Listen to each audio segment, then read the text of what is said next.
जय हिंद दोस्तों, स्वागत है आप सभी का डेसिमल में। ये क्लास है एनसीईआरटी की और ये क्लास सीटेट 2023 के लिए है। इस क्लास में हम लोग ये जो एनसीईआरटी का इम्पोर्टेंट चैप्टर है इसका डिस्कशन करेंगे। चैप्टर का नाम है प्राकृतिक वनस्पति एवं वन्य प्राणी। ये काफ़ी इंपॉर्टेंट चैप्टर है। यहाँ पर प्राकृतिक वनस्पति और वन्य प्राणियों के बारे में इंफॉर्मेशन दी गई है, तो इसका हम लोग डिस्कशन करेंगे क्योंकि सीटेट में प्राकृतिक वनस्पति और वन्य प्राणी इस तरह की चीज़ें आती हैं। उससे पहले ये हमारा टेलीग्राम चैनल है डेसिमल 004, इसको ज़रूर ज्वाइन करें। जाकर टेलीग्राम पे ये टाइप करिए डेसिमल 004, जो चैनल मिलेगा वो हमारा चैनल है, तो उसको आप ज्वाइन कर लीजिए। वहाँ पर पीडीएफ वगैरह और इम्पोर्टेंट वीडियोस, इम्पोर्टेंट पीडीएफ जो है वहाँ पर शेयर करते हैं, या फिर जो क्यूआर कोड दिया हुआ है इसको स्कैन कर सकते हैं, तो आपको हमारा चैनल मिल जाएगा।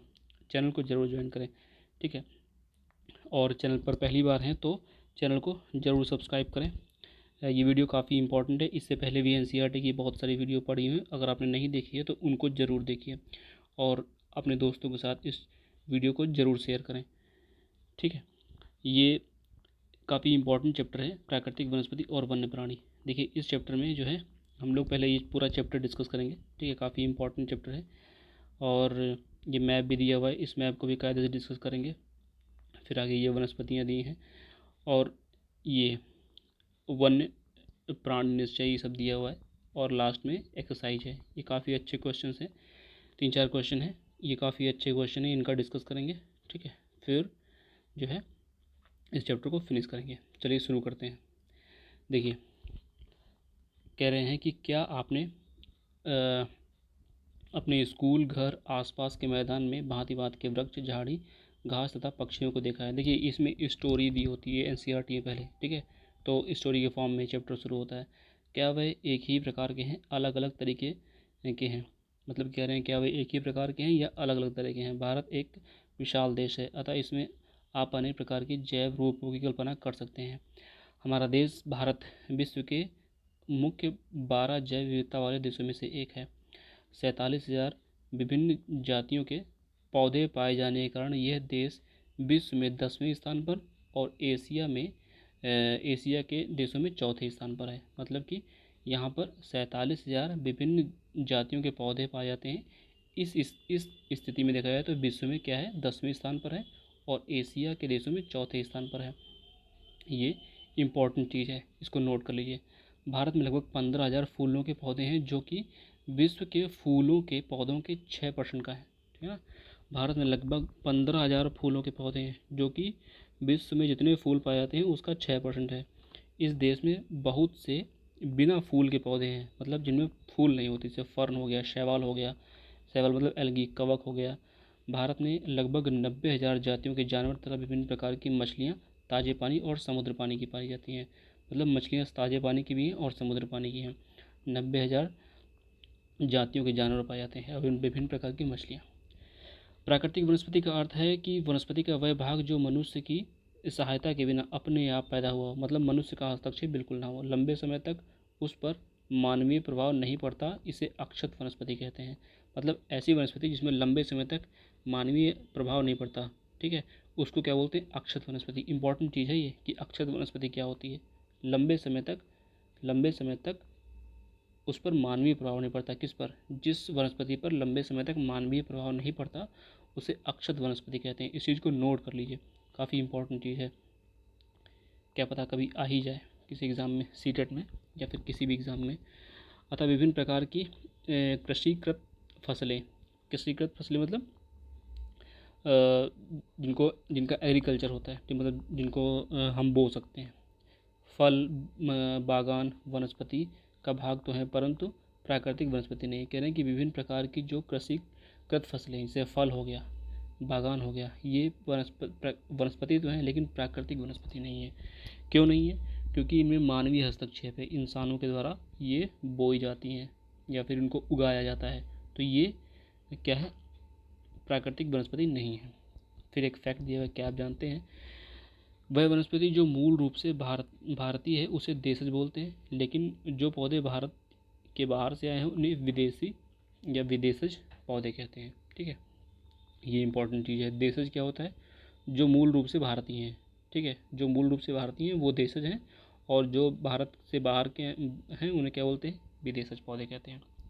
वनस्पति जगत शब्द का अर्थ किसी विशेष क्षेत्र में किसी समय में पौधे की उत्पत्ति से है। वनस्पति जगत शब्द का अर्थ किसी विशेष क्षेत्र में किसी समय में पौधों की उत्पत्ति से है। इस तरह प्राणी जगत जानवरों के विषय में बतलाता है।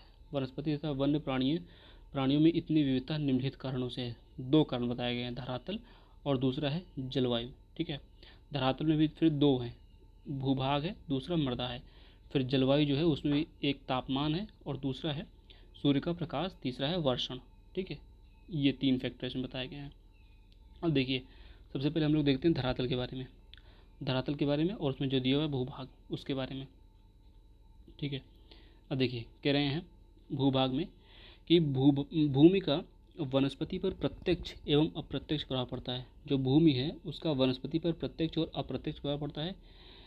क्या पर्वत, पठार तथा मैदान और शीतोष्ण कटिबंध में एक ही प्रकार की वनस्पति नहीं हो सकती? धरातल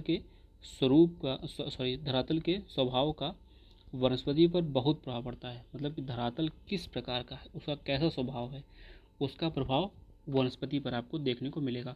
उपजाऊ भूमि पर प्रायः कृषि की जाती है। ऊबड़ तथा असमतल भूभाग पर जंगल तथा घास के मैदान हैं जिनमें वन्य प्राणियों को आश्रय मिलता है। मतलब ऊबड़ खाबड़ या असमतल जो भूमि है वहाँ पर ऑटोमेटिक क्या है, कोई कृषि करने जाएगा नहीं तो वहाँ पर अपने आप जो है जंगल जमाएगा और घास के मैदान जम जाएंगे जिनमें वन्य प्राणियों को रहने का आश्रय मिल जाएगा। ठीक है, मृदा, फिर अगला है मृदा क्या है? विभिन्न स्थानों पर अलग अलग प्रकार की मृदाएँ पाई जाती हैं जो विविध प्रकार की वनस्पति का आधार है। मतलब कि जो मृदा है वो वनस्पति का आधार होती है कि किस प्रकार की वनस्पति होगी। वहाँ पर अगर मृदा अलग है तो वनस्पतियाँ अलग अलग प्रकार की उगती हैं। समझ रहे हैं? मतलब कि मृदा का टाइप अलग है, जैसे काली मृदा है या लाल मृदा है या जलोढ़ मृदा है, तो जैसी जैसी मृदा होगी उस प्रकार की वनस्पति। जो पौधे काली मृदा में उगते हैं वो जलोढ़ वाले में कम उगेंगे, जो जलोढ़ में उगते हैं वो काली में कम उगेंगे। ये कहने मतलब है कि विभिन्न स्थानों पर अलग अलग प्रकार की मृदा पाई जाती है जो विविध प्रकार की वनस्पति का आधार है। तो विविध प्रकार की वनस्पति का आधार क्या है? मृदा। मरुस्थल की बलुई मृदा में कंटीली झाड़ियाँ तथा नदियों के डेल्टा क्षेत्र में पर्णपाती वन पाए जाते हैं। कह रहे हैं कि मरुस्थल की बलुई मृदा में कंटीली झाड़ियाँ और नदियों के डेल्टा क्षेत्र में पर्णपाती वन पाए जाते हैं। पर्वतों की ढलानों में जहाँ मृदा की परत गहरी है शंकुधारी वन पाए जाते हैं। देखिए, अब जैसे मरुस्थल है, पहले कह रहे जो मरुस्थल है वहाँ पर बलुई मृदा है तो कटीली झाड़ियाँ हैं, नदी का डेल्टा है, ठीक है, तो वहाँ पर पर्णपाती वन पाए जाते हैं। पर्वतों की ढलान में जहाँ मृदा की परत गहरी है वहाँ शंकुधारी वन पाए जाएंगे। तो अलग अलग जगह मिट्टी अलग अलग है तो पेड़ पौधे भी अलग अलग प्रकार के होंगे। अब दूसरा फैक्टर है जलवायु। ठीक है, जलवायु में जो पहला फैक्टर है उसे बोलते वो है तापमान। ठीक है, तापमान का क्या असर है? वनस्पति की विविधता एवं विशेषता तापमान और वायु की नमी पर भी निर्भर करती है। तापमान और वायु की नमी पर निर्भर करती है। मतलब वनस्पति की जो विविधता है टेम्परेचर पर और वायु की नमी पर भी निर्भर करती है। अगर टेम्परेचर डिफरेंट है तो अलग तरह की वनस्पति, ज़्यादा टेम्परेचर है तो अलग प्रकार की वनस्पति होगी, कम टेम्परेचर है तो अलग प्रकार की वनस्पति होगी। वायु में कितनी नमी है ये भी जो है पौधों की विविधता इस पर डिपेंड करती है कि वायु में नमी कितनी है। वायु में अगर ज़्यादा नमी है तो दूसरे प्रकार के वन होंगे और वायु में कम नमी है तो दूसरे प्रकार के वन होंगे। हिमालय पर्वत की ढलानों तथा प्रायद्वीप के पहाड़ों पर 915 मीटर की ऊंचाई से ऊपर तापमान में गिरावट वनस्पति के पनपने और बढ़ने को प्रभावित करती है और उष्णकटिबंधीय से उपोष्ण तथा शीतोष्ण तथा अल्पाइन वनस्पति में परिवर्तित करती है। ठीक है, तो ये टेम्परेचर का असर होता है। अब देखिए यहाँ पर एक इंडेक्स दिया हुआ है, इसको समझ लेते हैं। देखिए यहाँ पर 4 वनस्पति खंड दिए हैं, उष्ण, दूसरा है उपोष्ण, तीसरा है शीतोष्ण, चौथा है अल्पाइन। औसत वार्षिक तापमान डिग्री सेल्सियस में दिया है, जनवरी में औसत तापमान, और ये एक टिप्पणी दी हुई है। अब देखिए कह रहे हैं कि वनस्पति जो है उष्ण है तो औसत वार्षिक तापमान जो है 24 डिग्री सेंटीग्रेड से अधिक होगा, और जनवरी में औसत तापमान जो है 18 डिग्री सेल्सियस से अधिक होगा। यहाँ पर कोई पाला नहीं है। अब शीत उपोष्ण क्या होता है? 17 से 24 डिग्री सेंटीग्रेड औसत वार्षिक टेम्परेचर होता है। इसका औसत वार्षिक टेम्परेचर बता रहे हैं डिग्री सेल्सियस में, औसत वार्षिक टेम्परेचर 17 से 24 डिग्री सेंटीग्रेड तो उपोष्ण। और जनवरी में औसत तापमान क्या होगा? 10 डिग्री सेंटीग्रेड से 18 डिग्री सेंटीग्रेड, ठीक है। और पाला जो है कभी कभी होगा। शीतोष्ण क्या होता है? शीतोष्ण मतलब औसत वार्षिक टेम्परेचर मतलब 7 से 17 डिग्री सेंटीग्रेड, और जनवरी में जो है और कम टेम्परेचर हो जाएगा, -1 से लेके -10 डिग्री तक चला जाता है टेम्परेचर, और कभी पाला कभी बर्फ़ पड़ती है। अल्पाइन में क्या होता है? 7 डिग्री सेल्सियस से कम होता है, और जनवरी में औसत टेम्परेचर -1 से होता है, यहाँ पर बर्फ़ पड़ती है, ठीक है। तो ये इंपॉर्टेंट इंडेक्स है, इसको ऐसे बना लीजिएगा या फिर स्क्रीनशॉट ले लीजिए, ठीक है। इसका स्क्रीनशॉट ले लीजिए इस तरह, इसको 2-3 बार पढ़िए, समझ में आ जाएगा, ठीक है। सूर्य का अगला चीज़ है सूर्य का प्रकाश। पहले टेम्परेचर देखा, अब सूर्य का प्रकाश। किसी भी स्थान पर सूर्य के प्रकाश का समय उस स्थान के अक्षांश, समुद्र तल से ऊंचाई, ऋतु पर निर्भर करता है। मतलब कह रहे हैं किसी भी स्थान पर सूर्य के प्रकाश का समय उस स्थान पर अक्षांश, समुद्र तल से ऊंचाई एवं ऋतु पर निर्भर करता है। मतलब समय से मतलब यह है कि सूर्य का प्रकाश कितने समय तक रहेगा, उस स्थान के अक्षांश, समुद्र तल से ऊंचाई, ऋतु पर निर्भर करेगा, है ना। प्रकाश अधिक समय तक मिलने के कारण वृक्ष गर्मी की ऋतु में जल्दी बढ़ते हैं। कह रहे हैं कि अगर प्रकाश अधिक समय तक मिलने के कारण वृक्ष गर्मी की ऋतु में जल्दी बढ़ते हैं, ठीक है। ये प्रकाश का प्रभाव है पौधों पर कि अगर प्रकाश मिल रहा है गर्मी में अच्छा खासा तो पौधे जल्दी बढ़ते हैं। अब यहाँ पर कह रहे हैं ज्ञात कीजिए, एक बार देख लीजिए, हिमालय पर्वत की दक्षिणी ढलानों पर उत्तरी ढलानों की अपेक्षा ज़्यादा सघन वनस्पति क्यों होती है? क्या रीज़न है? इसको आप ढूंढना क्या रीज़न है, ठीक है। अगला है वर्षण। भारत में लगभग सारी वर्षा आगे बढ़ते हुए दक्षिण पश्चिम मानसून जून से सितंबर और पीछे हटते उत्तर पूर्वी मानसून से होती है। मतलब कि जितनी वर्षा होती है दक्षिण पश्चिम मानसून जो है जून से सितंबर तक आता है, तो उसके बीच में होती है। फिर पीछे हटते मानसून मतलब उत्तर पूर्वी मानसून से होती है। अधिक वर्षा वाले क्षेत्र में कम वर्षा वाले क्षेत्र की अपेक्षा सघन वन पाए जाते हैं। जहाँ पर अधिक वर्षा होगी वहाँ पर घने वन होंगे, और जहाँ पर कम वर्षा होती है वहाँ पर इस तरह के विरल वन होंगे, बहुत कम वन होंगे। क्या आपने कभी सोचा है कि वन मनुष्य के लिए क्यों आवश्यक है? वन वनीकरण योग्य संसाधन है और वातावरण की गुणवत्ता बढ़ाने में मुख्य भूमिका निभाते हैं। वातावरण होगा यहाँ पे। ये स्थानीय जलवायु, मृदा अपरदन, नदियों की धारा नियंत्रित करते हैं। देखो अभी वन कितनी इंपॉर्टेंट है यहाँ से समझ में आ रहा है कि ये स्थानीय जलवायु, मृदा अपरदन, है ना, नदियों की धारा नियंत्रित करते हैं। ये इंपॉर्टेंट चीज़ है, इसको लिख लीजिएगा कि वन क्यों इंपॉर्टेंट है कि ये स्थानीय जलवायु, मृदा अपरदन, नदियों की धारा इसको कंट्रोल करते हैं। ये बहुत सारे उद्योगों के आधार हैं तथा कई समुदायों को जीविका प्रदान करते हैं। ये मनोरम प्राकृतिक दृश्य के कारण पर्यटकों को आकर्षित करते हैं। ये पवन तथा तापमान को नियंत्रित करते हैं और वर्षा लाने में भी सहायक होते हैं। तो वर्षा लाने में जो है किसका उपवनों का काफ़ी योगदान होता है। पवन तथा तापमान को नियंत्रित करते हैं और वर्षा लाने में भी सहायक होते हैं। इनसे मृदा को जीवाश्म मिलता है और वन्य प्राणियों को आश्रय। मृदा को जीवाश्म कैसे मिलता है? जो पत्तियाँ गिरती हैं सड़कें वो ह्यूमस में बदल जाती हैं, तो उससे जीवाश्म मिलता है। और वनस्पतियों को वन्य प्राणियों को आश्रय मिलता है। जो जंगली जानवर हैं वो इन जंगलों में रहते हैं। भारतीय प्राकृतिक वनस्पति में कई कारणों से बहुत बदलाव आया है, जैसे कि कृषि के लिए अधिक क्षेत्र की मांग, उद्योगों का विकास, शहरीकरण की परियोजनाएं। ये सब चीज़ें क्या हैं भारत में वनस्पति के मतलब बदलाव का कारण है कि यहाँ पर ज़्यादा क्षेत्र चाहिए, ठीक है। कृषि के लिए ज़्यादा क्षेत्र चाहिए तो जंगलों को काट दिया गया, उद्योगों का विकास करना है तो जंगलों को काट दिया गया, शहरीकरण की परियोजनाएं लाना है तो जंगलों को काट दिया गया, और पशुओं के लिए चारे की व्यवस्था के लिए वन क्षेत्र कम हो रहा है। सन 2003 में वनों का कुल क्षेत्रफल जो है 68 लाख वर्ग किलोमीटर था। भारत में बहुत से भाग में वन क्षेत्र सही मायने में प्राकृतिक नहीं है। कुछ अगम्य क्षेत्रों को छोड़कर, जैसे हिमालय हो गया, मध्य भारत के कुछ भाग हो गए, मरुस्थल जहाँ प्राकृतिक वनस्पति हैं, मतलब कुछ ही जगह हैं जहाँ पर प्राकृतिक वनस्पति, जैसे कहाँ कहाँ बता रहे हैं भारत में वन क्षेत्र, जैसे अगम्य जहाँ कहाँ, जैसे हिमालय हो गया, ठीक है, भारत के कुछ मध्य भारत में, और मरुस्थल वाला एरिया, यहाँ पर प्राकृतिक वनस्पति है, और प्राकृतिक वनस्पति बहुत कम है।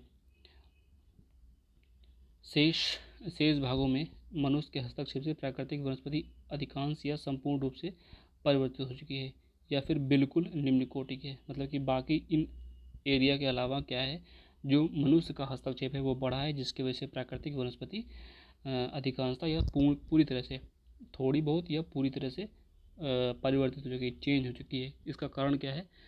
मानवीय हस्तक्षेप के कारण प्राकृतिक वनस्पति पर जो है प्रभाव पड़ा है। आंशिक रूप से परिवर्तित हुई है या पूरी तरह से निम्न कोटि की हो गई है। निम्न कोटि का मतलब ये है कि क्वालिटी ख़राब हो गई है, पेड़ पौधों की भी वहाँ पे गुणवत्ता अच्छी नहीं है। अगला है, के ऊपर दिया हुआ है, ये एक फैक्ट दिया हुआ है कि India state of forest report 2019 के अनुसार भारत में वनों का कुल क्षेत्रफल जो है 21.67% है। ठीक है, ये 2019 का डेटा है। ठीक है, लेटेस्ट डेटा आप लोग चेक कर लीजिएगा एक बार कितना है। वनस्पति के प्रकार, अब कह रहे हैं कि वनस्पति के प्रकार यहाँ बताए जाएंगे। ठीक है, तो वनस्पति कितने प्रकार की होती है वो बताएंगे। हमारे देश में निम्न प्रकार की प्राकृतिक वनस्पतियाँ पाई जाती हैं। देखो इधर बता रहे हैं, देखो कह रहे हैं, पहली है उष्णकटिबंधीय सदाबहार, दूसरी है उष्णकटिबंधीय पर्णपाती, तीसरी है उष्णकटिबंधीय कंटीले वन तथा झाड़ियाँ, चौथी है पर्वतीय वन, पांचवी है मैंग्रोव। ठीक है, ये सारी इंपॉर्टेंट वनस्पतियाँ हैं। चलिए देखते हैं एक एक करके पांचों को। उष्णकटिबंधीय वर्षावन, ये वन पश्चिमी घाटों के अधिक वर्षा वाले क्षेत्र, जैसे लक्षद्वीप, अंडमान और निकोबार द्वीप समूह, असम के ऊपरी भागों तथा तमिलनाडु के तट पर सीमित हैं। कहाँ कहाँ मिलेंगे? पश्चिमी घाट मिलेंगे, पश्चिमी घाट के अधिक वर्षा वाले वन क्षेत्र। दूसरा है लक्षद्वीप मिल जाएंगे, अंडमान निकोबार। ठीक है, असम के ऊपरी भागों में, तमिलनाडु के तट पर सीमित हैं। ठीक है, जैसे कि अगर ये मैप देखोगे ना तो ये है पश्चिमी घाट, ये देखो जो हरा हरा है उष्णकटिबंधीय, ये सदाबहार वन है ना। एक मिनट, ये देखिए, जैसे ये है पश्चिमी घाट है। ठीक है, ये पश्चिमी घाट यहाँ मिल जाएगा, तमिलनाडु वाले एरिया में मिल जाएगा। ठीक है, असम की तरफ मिल जाएगा, ये कह रहे हैं। और इधर ये लक्षद्वीप और अंडमान निकोबार, ये यहाँ पर। ठीक है, इन क्षेत्रों में भली भांति विकसित हैं, जहाँ 200 सेंटीमीटर से अधिक वर्षा के साथ एक थोड़े समय के लिए शुष्क ऋतु पाई जाती है। इन वनों में वृक्ष 60 मीटर या इससे अधिक ऊंचाई तक पहुँचते हैं, क्योंकि ये क्षेत्र वर्ष भर गर्म तथा आर्द्र रहते हैं। अतः यहाँ हर प्रकार की वनस्पति, वृक्ष, झाड़ी तथा लताएं उगती हैं। वनों में इनकी विभिन्न ऊंचाइयों से कई स्तर देखने को मिलते हैं। वृक्षों में पतझड़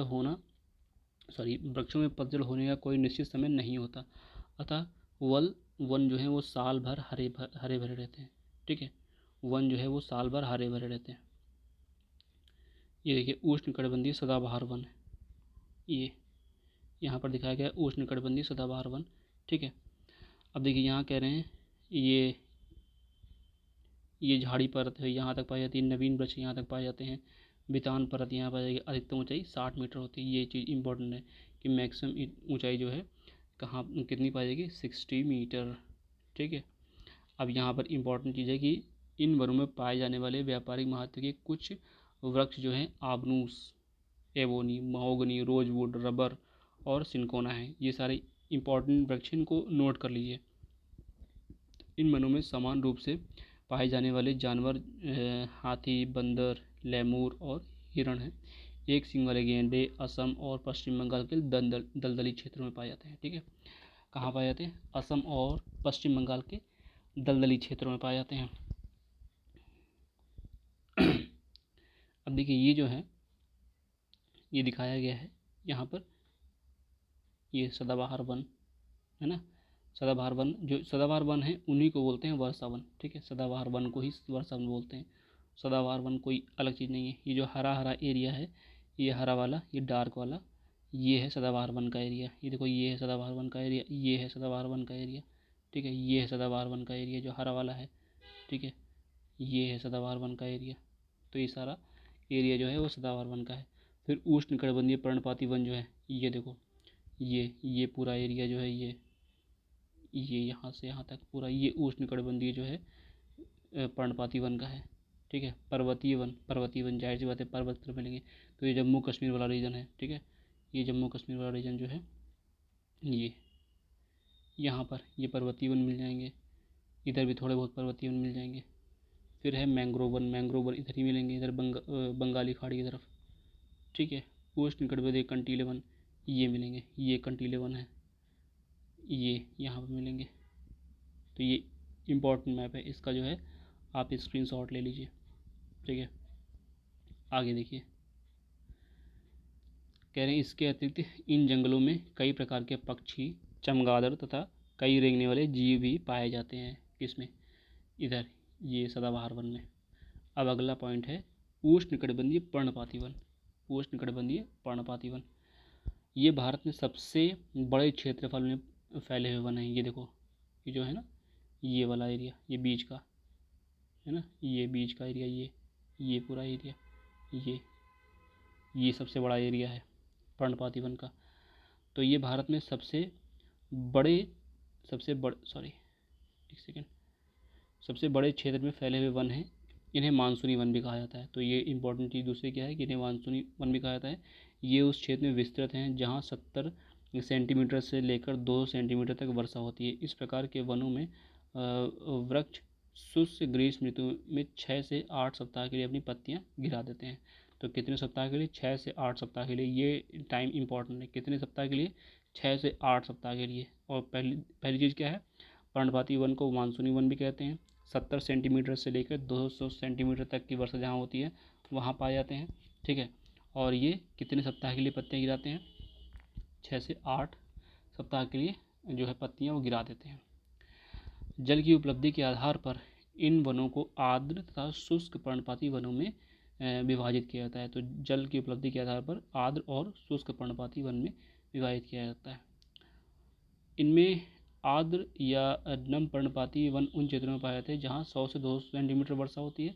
ठीक है, और शुष्क पर्णपाती जो होते हैं वो 70 से 100 सेंटीमीटर।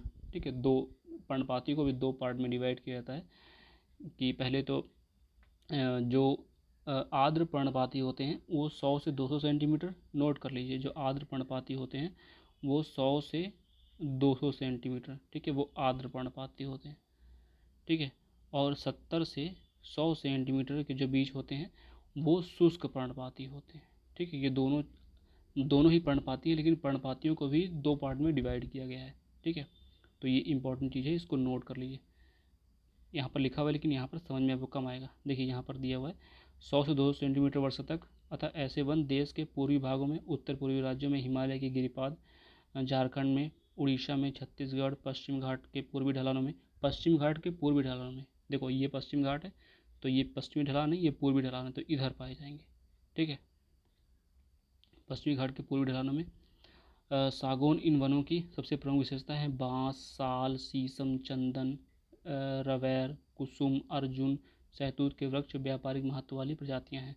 तो ये सारे इम्पोर्टेंट पेड़ हैं। बांस हो गया, साल हो गया, शीशम हो गया, चंदन हो गया, रवैर हो गया, कुसुम हो गया, अर्जुन हो गया, सहतूत, ये सब क्या है? व्यापारिक महत्व वाले। व्यापारिक महत्व वाले मतलब इनका जो है व्यापार किया जाता है। देखो अभी ऊपर जो देखा तो वो आर्द्र या नम पर्णपाती वन था। ठीक है, अब जो देख रहे हैं वो शुष्क पर्णपाती, जो बताया ना कि 100 से 200 सेंटीमीटर वाले ये वन है। अब 70 से 100 सेंटीमीटर वाली वर्षा जहाँ होगी यहाँ पर ये वन पाएंगे शुष्क पर्णपाती। तो शुष्क पर्णपाती उन क्षेत्रों में पाए जाते हैं जहाँ वर्षा 70 से 100 सेंटीमीटर के बीच होती है। ये वन प्रायद्वीपीय पठार के ऐसे वर्षा वाले क्षेत्र उत्तर प्रदेश तथा बिहार के मैदान में पाए जाते हैं। विस्तृत क्षेत्र में प्रायः सागौन, साल, पीपल, नीम के वृक्ष उगते हैं।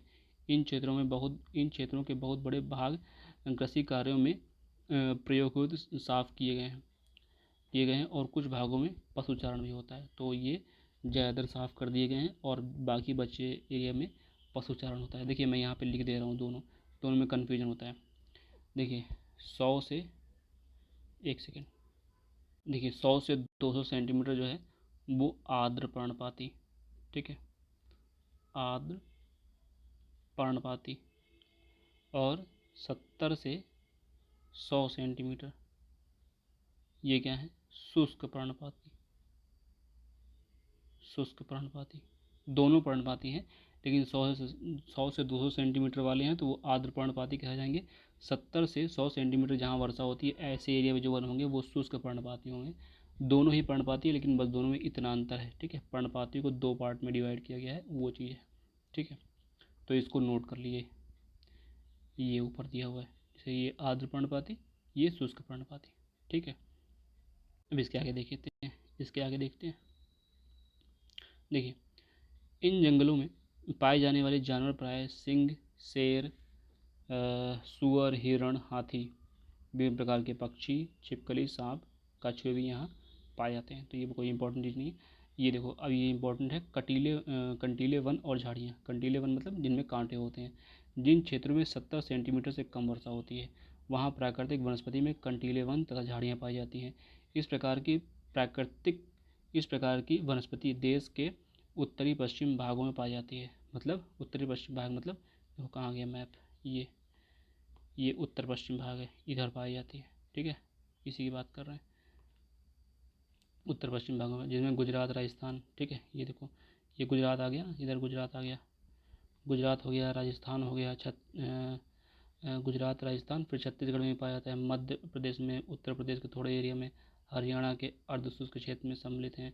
आकाशिया, खजूर जिसे पाम बोलते हैं, यूफोरबिया तथा नागफनी कैक्टस यहाँ की मुख्य पादप प्रजातियाँ हैं। तो ये मुख्य पादप प्रजातियाँ कौन कौन सी हैं ये नोट कर लीजिए। कौन कौन सी हैं, आकाशिया, खजूर, यूफोरबिया, नागफनी कैक्टस यहाँ की मुख्य पादप प्रजातियाँ हैं। इन वनों के वृक्ष बिखरे होते हैं। इन वनों के वृक्ष कैसे होते हैं, बिखरे होते हैं, मतलब कि एक यहाँ पर है, ठीक है, तो एक यहाँ पर है, एक यहाँ पर, बहुत दूर दूर होते हैं, मतलब पास पास नहीं होते हैं। बिखरे का मतलब ये है कि दूर दूर होते हैं। इनकी जड़ें लंबी तथा जल की तलाश में चारों ओर फैली होती हैं। पत्ती प्रायः छोटी होती हैं जिनसे वाष्पीकरण कम से कम हो सके। शुष्क भागों में झाड़ियाँ तथा और कटीले पादप पाए जाते हैं। इन जंगलों में प्रायः चूहे, खरगोश, लोमड़ी, भेड़िए, शेर, सिंह, जंगली गधा, घोड़े, ऊँट पाए जाते हैं, ठीक है। और इनकी जो पत्तियाँ होती हैं ना, प्रायः पत्तियों पे हल्की, जैसे कैक्टस वगैरह हो गया, इनकी पत्तियों पे मोम जैसी एक लिक्विड होता है जिसकी वजह से वाष्पीकरण कम होता है, ठीक है। तो ये भी क्वेश्चन अगर पूछें कि मोम जैसा परत होती है इन पे कैक्टस वगैरह पे, तो एक कौन से होते हैं, तो ये मरुस्थलीय पौधे होते हैं या फिर कंटीली झाड़ियों वाले पौधे होते हैं। इनके ऊपर हल्की सी पत्ती में मोम जैसी पदार्थ होता है, ठीक है। अब अगला है पर्वतीय वन। पर्वतीय क्षेत्रों में तापमान की कमी तथा ऊंचाई के साथ साथ प्राकृतिक वनस्पति में अंतर दिखाई देता है। वनस्पति में जिस प्रकार का अंतर हम उष्णकटिबंधीय प्रदेश के टुंड्रा की ओर देखते हैं, उसी प्रकार का अंतर पर्वतीय भागों में ऊंचाई के साथ साथ देखने को मिलता है, ठीक है। तो कह रहे हैं कि जिस प्रकार का अंतर हम उष्णकटिबंधीय प्रदेश से टुंड्रा की ओर देखते हैं, उसी प्रकार का अंतर पर्वतीय भाग में ऊंचाई के साथ साथ देखने को मिलता है। जैसे जैसे ऊंचाई बढ़ती जाती है वहाँ पर वनस्पति में अंतर होता जाता है। ये पर्वतीय वन दिखाया गया है। पर्वतीय वन किस प्रकार के होते हैं, 1000 से 2000 मीटर तक की ऊंचाई वाले क्षेत्रों में आर्द्र शीतोष्ण कटिबंधीय वन पाए जाते हैं। 1000 से 2000 मीटर तक की ऊंचाई वाले शीतोष्ण कटिबंध क्षेत्रों में आर्द्र शीतोष्ण कटिबंधीय वन पाए जाते हैं।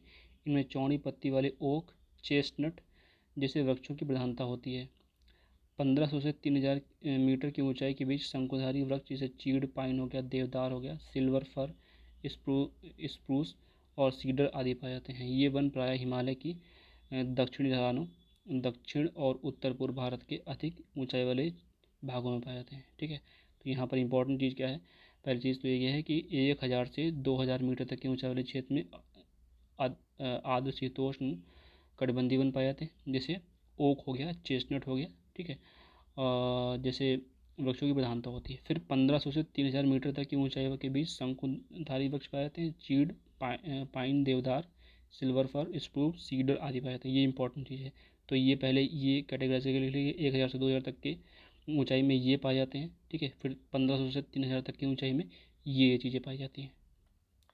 ये वन प्रायः हिमालय के दक्षिण ढलानों, ठीक है, हिमालय के दक्षिण ढलानों में दक्षिण और उत्तर पूर्व भारत के अधिक ऊंचाई वाले भागों में पाए जाते हैं। अधिक ऊंचाई पर शीतोष्ण कटिबंधीय घास के मैदान पाए जाते हैं। तो ज़्यादा ऊंचाई पर जाओगे तो क्या मिलेंगे? शीतोष्ण कटिबंधीय घास के मैदान। प्रायः 3600 से अधिक मीटर से अधिक ऊंचाई पर शीतोष्ण कटिबंधीय वन तथा घास के मैदान का स्थान अल्पाइन वनस्पति ले लेती है। तो 3600 मीटर से अधिक ऊंचाई पर शीतोष्ण कटिबंधीय वनों तथा घास के मैदानों के स्थान कौन ले लेगा? अल्पाइन वनस्पति, ठीक है। फिर उसके बाद क्या है? अल्पाइन वनस्पति आ जाएगी। तो अल्पाइन वनस्पति कहाँ जाएगी? इसके बाद, ठीक है, इससे ऊपर जाएंगे तो अल्पाइन वनस्पति। Silver fir, juniper, pine, birch इन वनों के प्रमुख वृक्ष हैं। तो ये कुछ प्रमुख वृक्ष हैं अल्पाइन वाले। Silver fir, juniper, pine, birch इन वनों के मुख्य वृक्ष हैं। जैसे जैसे हिमरेखा के निकट पहुँचते हैं इन वृक्षों के आकार छोटे होते जाते हैं, अंततः झाड़ियों के रूप में बाद में अल्पाइन घास के मैदान में विलीन हो जाते हैं। इनका उपयोग गुज्जर, बकरवाल इसे घुमक्कड़ जातियों द्वारा पशु चारण के लिए किया जाता है, ठीक है। तो गुज्जर बकरवाल क्या है? जनजातियाँ हैं, घुमक्कड़ जनजातियाँ हैं। ये क्या करती हैं? पशुचारण करती हैं इन सब चीज़ों का, ये जो अल्पाइन घास हैं। अधिक ऊंचाई वाले भागों में मॉस, लीचन घास, टुंडा वनस्पति का एक भाग है।